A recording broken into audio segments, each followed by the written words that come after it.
बिस्मिल्लाहिर्रहमानिर्रहीम। अस्सलाम वालेकुम नाज़रीन, आप देख रहे हैं कैपिटल वन टीवी और बात करेंगे इस वक्त जो कश्मीर प्रीमियर लीग पर बात हो रही है कि गुज़िश्ता 2 सालों से ही वो मुतनाज़ा है। एक तो यह है कि पीसीबी ने बाकायदा तौर पर वो जो कंट्रैक्ट जो रखते हैं खिलाड़ी उनको रोक दिया है। इसी तरीके से जो पीएसएल जो है वो इनके ख़िलाफ़ है कि ये एक और लीग खड़ी करके जो है वो उनको नुकसान पहुंचाया जा रहा है। और इसके साथ साथ तमाम इंटरनेशनल और नेशनल कंपनीज़ जो हैं उन्होंने स्पॉन्सरशिप से इनकार कर दिया है। और वजह क्या है कि दो जो इंतज़ामिया के लोग हैं, चौधरी शहजाद हों या आरिफ मलिक हों, उनके ऊपर जिस तरीके से मुबैना तौर पर तो नहीं कह सकते, अब तो उन पर FIRs मौजूद हैं। आरिफ मलिक पहले कश्मीर में रहे, उनके ऊपर जो इल्ज़ाम लगा, जो मामला रहा, वो अगर तहकीकात करें तो आपको अंदाज़ा हो जाएगा कि वो उनके ऊपर किस तरह के इल्ज़ामात मौजूद हैं, किस तरह की FIRs मौजूद हैं। चौधरी शहजाद पर आज भी 5 FIR मौजूद हैं। इससे बढ़कर आप अंदाज़ा लगाएं कि जो रमीज़ राजा हैं पीसीबी के, वो ख़ुद कह रहे हैं कि जी मुझे बिल्कुल पता है, मुझे ख़त भी मौसूल हो गया है कि वहाँ पर बदनवानी हो रही है, करप्शन हो रही है और कश्मीर के नाम पर हो रही है और हमने मुतल्लिका लोगों को बता दिया है। अब इसमें 2-3 तरह की राय आ रही है। एक तो ये कहा जा रहा है कि आर्मी का नाम लिया जा रहा है बार बार, इसलिए मैं बार बार ये कह रहा हूँ। अभी भी ये कहा जा रहा है कि आर्मी के चंद लोग, अफसरान जो हैं वो ये सारा काम कर रहे हैं, क्योंकि जो फाइनेंस मिनिस्टर है अब्दुल माजिद खान साहब, उन्होंने एक बात की है और उन्होंने इंकशाफ किया है कि उनके ऊपर किस तरह का कहाँ से प्रेशर है। आल्दो कि उन्होंने कहा जी कि हमने असम्बली में भी अपने आप को बिल्कुल अलग कर दिया है। असम्बली फ्लोर पे हमने कहा है कि हमारा तल्लक इस KPL से नहीं है। 3 वज़ीर आज़म यानी फ़ारूक हैदर, उनके दौर में ये जब कुछ शुरू हुआ, उसके बाद अब्दुल कयूम नियाज़ी और उसके बाद अब सरदार तनवीर इलियास, ये तीनों वज़ीर आज़म को किस तरीके से मैनेज किया गया और तीनों वज़ीर आज़म जो है ना कहीं से मैनेज ज़रूर हुए। और आज भी कश्मीरियों के नाम पर सौदाबाजी भी हो रही है, बदनवानी भी हो रही है, करप्शन भी हो रही है और कश्मीरी बच्चे आज एहतजाज करते हुए नज़र आ रहे हैं। आपने वीडियोस देखी होंगी जिसमें कश्मीरी जो टैलेंटेड हैं वो अपना एहतजाज कर रहे हैं कि हमारे साथ नाइंसाफ़ी हो रही है। कराची लीग जिसको बना दिया गया है, जिस तरीके से काम हो रहा है, उसके साथ साथ मुख्तलिफ जो फ्रेंचाइज़ हैं, वो जो फ्रेंचाइज ऑनर्स हैं, वो एक बहुत बड़ा फ्रॉड कर रहे हैं। आपको याद होगा 2021 में जब हुआ था तो B4U का मालिक जो है उसने 20 करोड़ रुपए की इनके साथ एक एग्रीमेंट किया और वो उसने 5 लाख लोगों से फ्रॉड किया हुआ था। अभी भी केस नैब में है, आप देख सकते हैं, और जिसको अगर डॉक्यूमेंट चाहिए तो वो मैं दिखा दूंगा। हमने उस वक्त भी बताया। अभी एक और जो है वो इंकशाफ सामने आ गया है कि जनाब एक वुल्फ नेटवर्क मार्केटिंग के नाम पर एक साहब फ्रॉड कर रहे हैं, इधर से लोगों से पैसा उठा रहे हैं वही नेटवर्किंग के नाम पर, और FIA भी हमारी सो रही है, नैब भी सो रही है। और जब लाखों लोगों के साथ फ्रॉड होने के बाद क्योंकि देखें वो उनके साथ 2 करोड़ का फ्रॉड जो इंतज़ामिया ने कैसे किया, KPL वालों ने 1 करोड़ ले लिया, 1 करोड़ की साइनिंग सेरेमनी के नाम पे ले लिया, फिर उसको फंसाना था तो ओवरसीज़ वॉरियर उसके हवाले कर दी गई। और यहाँ पर DHA में वो शख्स सरेआम फ्रॉड कर रहा है। कुछ वीडियोज़ है, मैं आपसे शेयर भी करूँगा कि वो वही नेटवर्किंग मार्केटिंग जो पाकिस्तान में जब बैन है, इलीगल है, SCCP उस पर बार बार कह चुकी है। नोटिस भी मैं कुछ आपसे शेयर करूँगा, SCCP को हमने लिखा है और वो उसकी तहकीकात प्रॉपर करके वो आपके सामने रखेंगे कि ये हो क्या रहा है। और अफसोस की बात है कि कश्मीर की KPL की जो इंतज़ामिया जिनका ताल्लुक एक का बलूचिस्तान का, एक का जो है वो जनूबी पंजाब से है, वो ये नहीं देख रहे कि ब्लैक मनी है, वाइट मनी है, वो सिर्फ पैसे के ऊपर जो है वो गेम कर रहे हैं सारी की सारी, और सारा का सारा पैसा डॉक्यूमेंटेड नहीं है। एक तरफ फैटफ में मामला है और दूसरी तरफ ये है। अच्छा, एक और बड़ा अजीब तरह का मामला है कि इस लीग को खड़े करने वाला जो शख्स था, जिसका नाम मैं आपके साथ शेयर करता हूँ, तैमूर अली खान, जो कि साबिक COO था, चीफ ऑपरेटिंग ऑफिसर, उसकी और उसकी टीम की यानी सैलरी जो है वो कोर्ट में केस मौजूद है। लेकिन अफसोस की बात यह है कि जिसने खड़ा किया है उसको, वो एक ज़ाहिर है उसने पाकिस्तान टीम को रिप्रेजेंट भी किया, उसके तकरीबन 5.5 करोड़ से ज़ायद इन्होंने उसकी सैलरी देनी है गुज़िश्ता यानी पिछले साल से लेकर अभी तक। उसके साथ साथ 5 मज़ीद भी हैं जो उनका स्टाफ मेंबर्स हैं, उनको भी 2 माह की सैलरी नहीं दी गई, जिसमें तलहा नासिर है, इसी तरीके से जो है वो राना दस्तगीर है और मशहूद अहमद है और 1-2 ख़वातीन हैं, मैं उनका नाम नहीं लेना चाहूँगा। ये वो लोग हैं जेन्युइन जो केस मौजूद है इनके ऊपर। अच्छा, अब आप अंदाज़ा कर सकते हैं कि एक जो COO सैलरी नहीं मिल रही, फिर रमीज़ राजा को जो जर्नलिस्ट ने सवाल किया कि आपकी जो फर्स्ट और सेकंड टीम आई है उसको भी पैसे नहीं दिए गए, और बहुत से क्रिकेटर्स जो थे जिनको पैसे नहीं दिए गए थे और अभी NOC लेने के लिए सिर्फ लोगों से पैसा इकट्ठा किया गया, उनको सिर्फ फिक्स किया गया, और अब NOC लेने के बाद ये कहा जा रहा है कि मुख्तलिफ इदारों की जो मिन्नतें हो रही हैं कि जनाब सिर्फ हमें ये लीक करने दें 11 से लेके 25 अगस्त तक, फिर हम आपको यहाँ पे नज़र ही नहीं आएंगे। और ये एक अफसोसनाक सूरत है कि आज़ाद कश्मीर की गवर्नमेंट का मुलव्वस होना, वहाँ के अफसरान का मुलव्वस होना, और गद्दारी कर रहे हैं कश्मीरी अवाम के साथ कि जो MOU साइन किया गया है उसको 2 साल बीत गए हैं, जिसमें इन्होंने कश्मीर में एकेडमीज़ बनानी थी, क्रिकेट की एकेडमीज़ बनानी थी। ये मैं नहीं कह रहा, ये वो MOU चीख के बता रहा है। उसके साथ साथ उसमें लिखा हुआ कि 60 करोड़ उन्होंने लगाना था। इनसे ज़रा ऑडिट रिपोर्ट तो पूछें। माजिद खान साहब पे जो इल्ज़ाम है वो अभी तक क्लियर नहीं कर सके। दुबई में जो कुछ इन्होंने अयाशी करवाई, इनकी वीडियोस बनाई, या तो आप क्लियर करें कि जनाब आपके साथ इन्होंने नहीं किया। अदरवाइज़ तो वो एक क्लेम हो रहा है कि जनाब माजिद खान साहब ने 5 घंटे जनाब मिन्नतें की जाके सरदार तनवीर इलियास के घर में।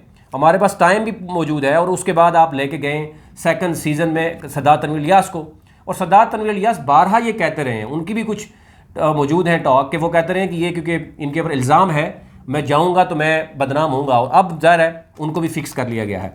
अब इसी से अंदाज़ा करें कि एक तो ये है कि वो ये 2 इदारे हैं, जो लोग हैं जो पहले कर्ज लेकर लोगों को चलते हैं, रेंट पे गाड़ियाँ हैं, यहाँ से लाहौर नहीं जा सकते, वो फिर दुबई के चक्कर लगाते हैं, लोगों को ऐशी कराते हैं, वो UK जाते हैं और न्यू ईयर मनाते हैं, वो वहाँ के इंडियन के साथ अपने राइट सेल करते हैं, इधर ब्लिट्स के साथ धोखाबाजी होती है।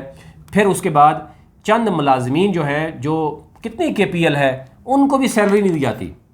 और अभी भी जो लोग हैं, एक मुग़ल साहब है, मैं पूरी स्टोरी उनके पर लेके आ रहा हूँ कि वो उनका PCB में क्या रोल है, और वो आजकल कौन कौन से ठेके ले रहे हैं, जनरेटर के ठेके भी ले रहे हैं, खाने पीने भी ठेके ले रहे हैं, और उनको भी फिक्स कर लिया गया।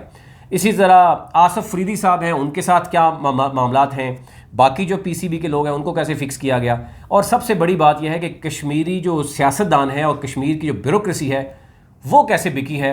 और कश्मीर के नाम पर आप अंदाज़ा कर सकते हैं कि सारा पैसा इकट्ठा किया गया और SCCP में नुकसान शो किया गया।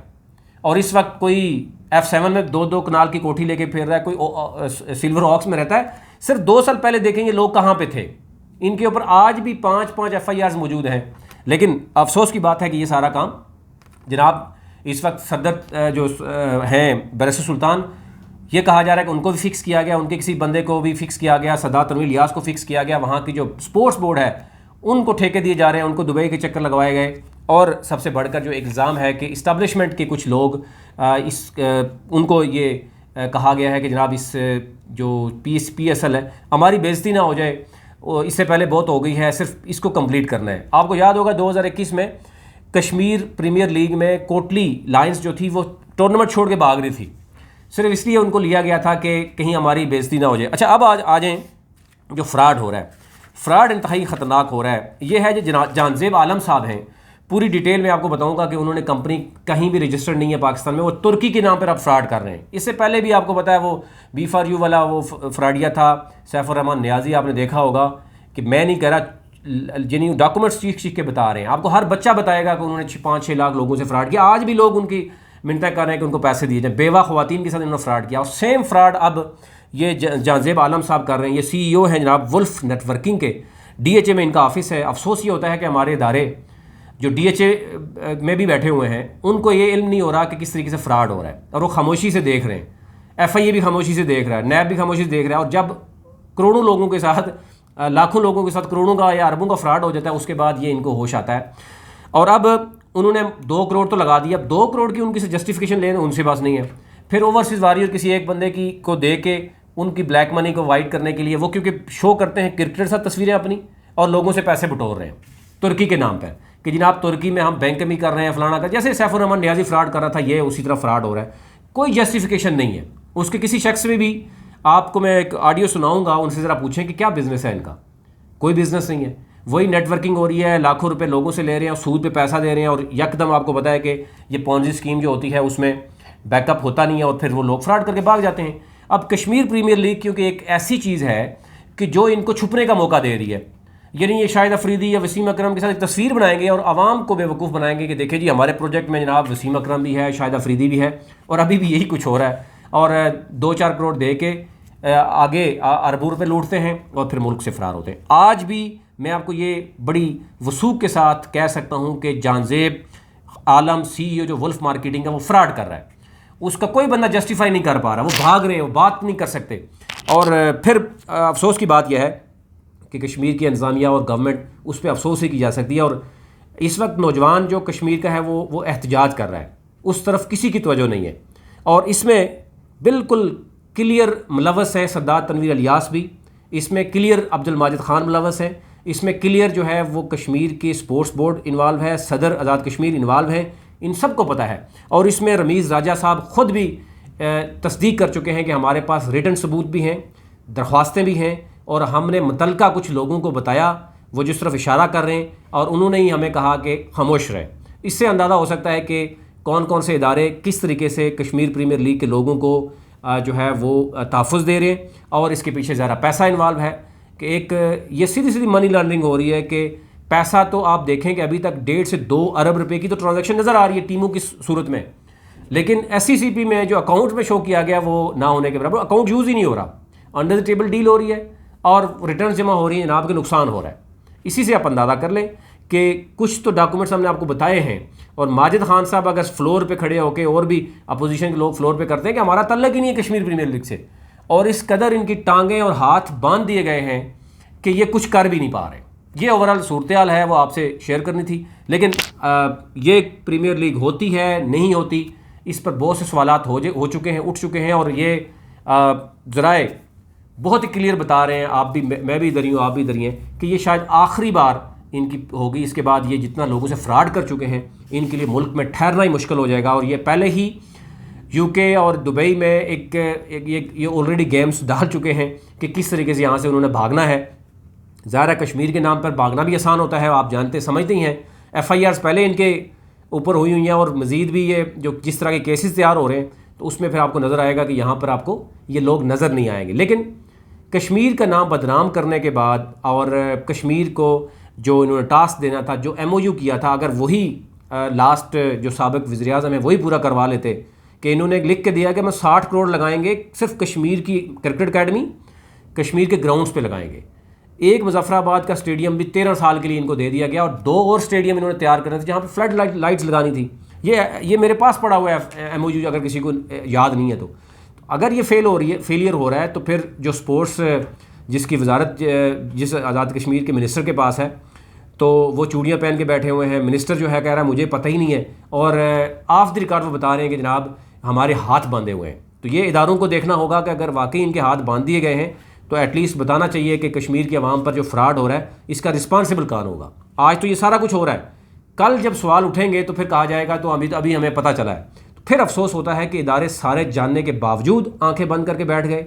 इसमें बड़ा बड़ा ब्लैक मनी है सारे तमाम फ्रेंचाइजीज़ का, कोई डॉक्यूमेंटेड नहीं है। उन्होंने खुद लिख के दिया कि हमारे 22-22, 30-30 करोड़ लगे लास्ट टाइम, और हमारे पास कोई डॉक्यूमेंटेड नहीं है। ये कश्मीर प्रीमियर लीग की 4 टीमों ने लिख के दिया।